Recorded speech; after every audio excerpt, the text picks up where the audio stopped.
Bismillahirrahmanirrahim. Assalamualaikum warahmatullahi wabarakatuh. Baik, pada video kali ini, di sini saya akan membuat video untuk membahas praktikum sistem embedded kedua. Sebelumnya, pertama-tama izinkan saya untuk memperkenalkan diri terlebih dahulu. Nama saya Hasbi Rahmat Fauzi dengan 3 digit NIM terakhir 074 dari program studi D4 Teknologi Rekayasa Otomasi angkatan 2024 Sekolah Vokasi Universitas Diponegoro. Jadi di pembahasan kali ini tuh kita akan membahas intro timer secara presisi dan efisien untuk menguasai mekanisme waktuan real time dalam microcontroller. Oke, kita next saja. Di sini akan kita bahas apa sih interrupt timer itu. Timer interrupt merupakan mekanisme perangkat keras yang memaksa CPU menghentikan tugas saat ini untuk menjalankan rutin khusus setiap interval waktu tertentu tercapai. Terus berbeda dengan delay yang bersifat blocking atau menghentikan program, timer interrupt bekerja di latar belakang atau non-blocking. Cara kerjanya sendiri yaitu yang pertama dia di sini ada 4 poin, yaitu yang pertama pemicauan, interupsi, eksekusi, dan kembali. Pada pemicauan sendiri, timer perangkat keras menghitung mundur atau naik hingga mencapai nilai tertentu seperti limit atau waktu yang ditentukan. Interupsi saat batas tercapai, timer mengirim sinyal ke CPU. CPU akan menahan tugas yang sedang dikerjakan dan menyimpan lokasinya agar tidak hilang. Untuk eksekusi yaitu CPU kemudian melompat untuk menjalankan fungsi khusus yang disebut ISR. Terus kembali setelah kode ISR selesai, CPU kembali ke program utama di titik tempat ia berhenti tadi. Next ada komponen utama pada timer. Komponen utama pada timer ini sendiri yaitu ada 3, yaitu counter register, clock source, dan rescape.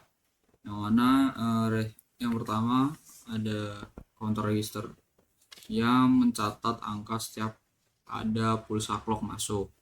Terus clock source yaitu sumber pulsa yang mana biasanya berasal dari osilator kristal microcontroller, misalnya 16 kHz.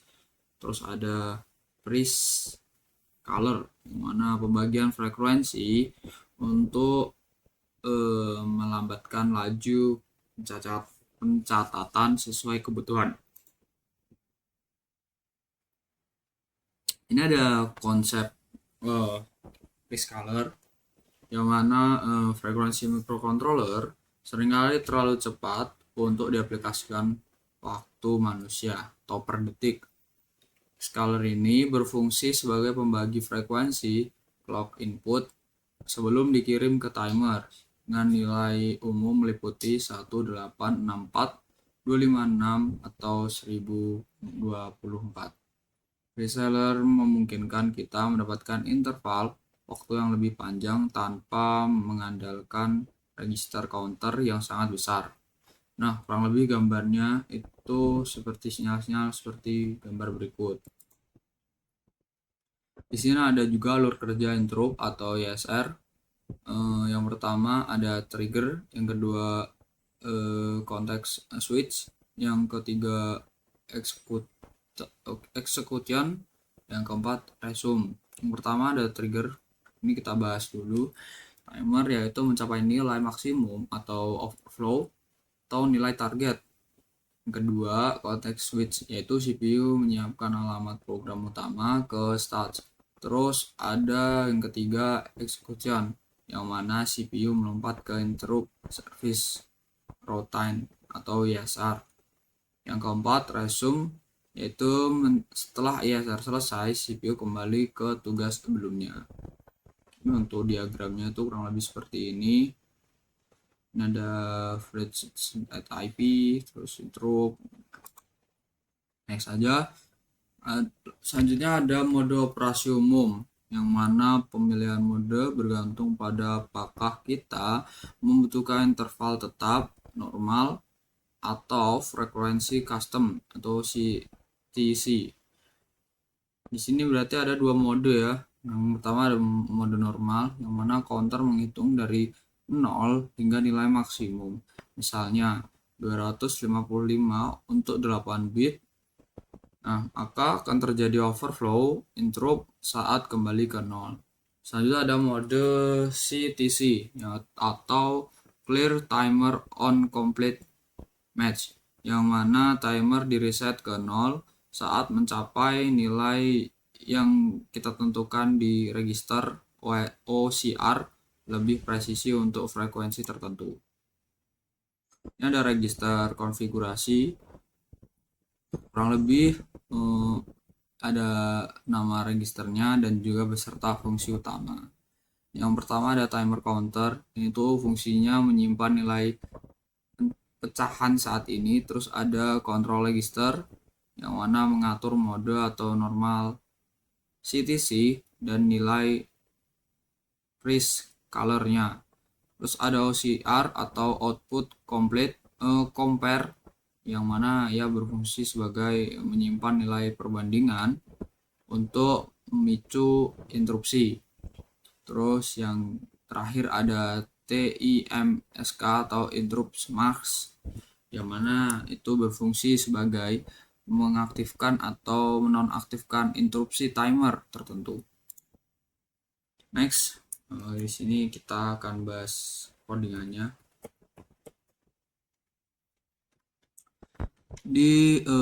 Untuk ESP-nya sendiri tuh ada interrupt di sini, interrupt dan timer, terus ada deskripsinya sendiri, implementasi serangan interrupt pada GPIO sebagai push button pada GPIO 04 non-trigger fielding, ada ESS flag, main loop membaca flag dan toggle LED dengan kondisi hardware yaitu push button untuk GPIO 04-nya dan GPIO 02-nya sebagai LED atau resistor dengan resistor 220 ohm ke ground. Dengan cara kerja yaitu GPIO 04 dikonfigurasi sebagai input dengan pull up internal. Kedua, interput dikonfigurasi pada failing edge, tombol ditekan, terus ada ISR dengan handle mengset voltage flag dan main loop mengecek flag toggle LED dan lock counter. Ada salah input segala macam. Ada volatile flag dan counter. Untuk ISR-nya ada LED stage, terus ada ISR header.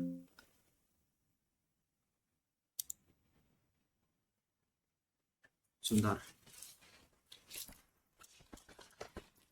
Kalau gue bantu mah.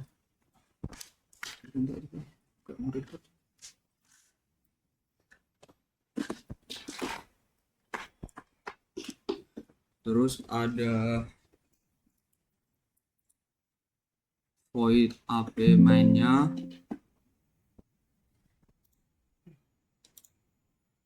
terus sini ada pin untuk bit masknya, mode pull up and pull down, type, terus ada ya sama GPIO config-nya, start in service, GPIO SR handle ADD-nya, ESP logi dan segala macam. Untuk videonya sendiri tuh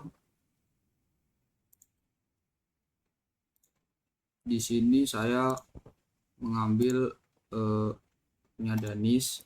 Suhu dan kelembapan push button akan berfungsi sebagai interrupt untuk memberhentikan dan menjalankan program.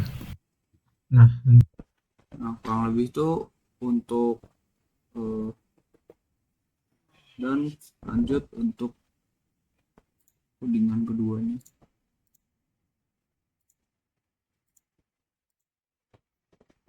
Di program selanjutnya ini itu untuk external interrupt trigger LED, yang mana di sini tuh button on, WC internal pull up, enable PC 13, input hardware 1 kali push button on, PB0 macam, ada Enterprise,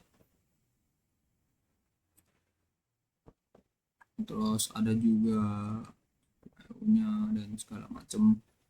Terus ada GPIO, ini ada konfigurasi untuk LED pin, ada yang enable GPIO clock, terus ini ada konfigurasi LED pin.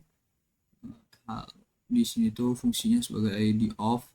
Terus ada konfigurasi button pin PB0 untuk exit falling edge. Terus ada enable interrupt in NPIC. Di sini merupakan sistem clock konfigurasi.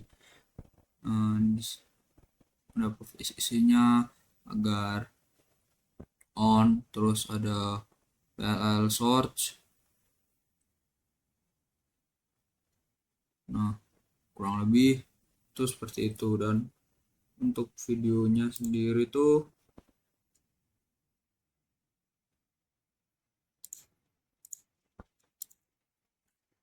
kurang lebih seperti ini. Jadi dia tuh seperti setelah terupload ini akan apabila sudah diupload itu perjalanannya program game tersebut seperti program ini. yang Ini ketika bola terjatuhi benda dari atas itu nanti game over. Nah, kita harus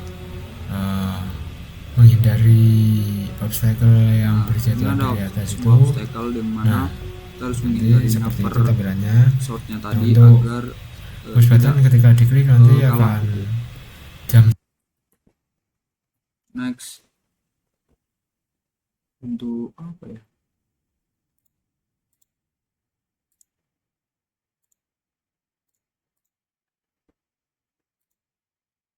Di sini tuh software Dobonse yang mana user menyimpan timestamp menggunakan ESP timer get time, main loop, memvalidasi apakah cukup waktu telah berlalu.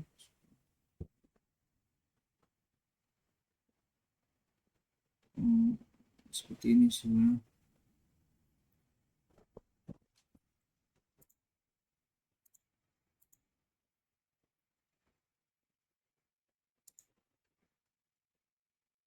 Tampilan gamenya itu seperti ini.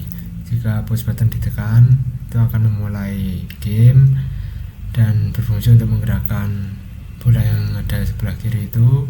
Kita bertugas untuk menangkap benda-benda yang berjalan dari sebelah kanan. Jika tidak menerimanya, kalah.